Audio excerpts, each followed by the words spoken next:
एक लक्कड़हारा था। वो लकड़ियां बेचकर अपना पेट पालता था। एक दिन लक्कड़हारे की कुल्हाड़ी खो गई।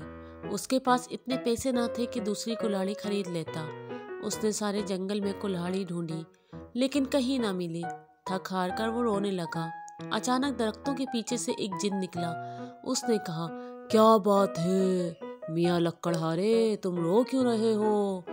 मेरी कुल्हाड़ी खो गई है, खुदा के लिए कहीं से ढूंढ कर ला दो, लक्कड़हारे ने कहा। जिन एकदम गायब हो गया और थोड़ी देर बाद एक सोने की कुल्हाड़ी लेकर वापस आया।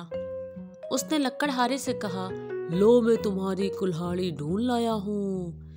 ये मेरी कुल्हाड़ी नहीं है, वो तो लोहे की थी, लक्कड़हारा बोला।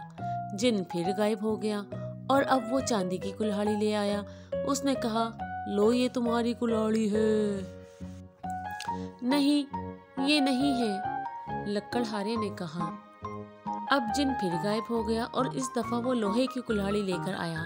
कुल्हाड़ी देखते ही लक्कड़हारा खुशी से चीखा, हाँ हाँ, यही है मेरी कुल्हाड़ी, अल्लाह तेरा शुक्र है। जिन बोला, तुम बहुत ईमानदार हो, मैं ये तीनों कुल्हाड़ी तुम्हें देता हूँ, ये तुम्हारा इनाम है। लक्कड़हारे ने कुल्हाड़ी ले ली और खुश होकर घर चला गया।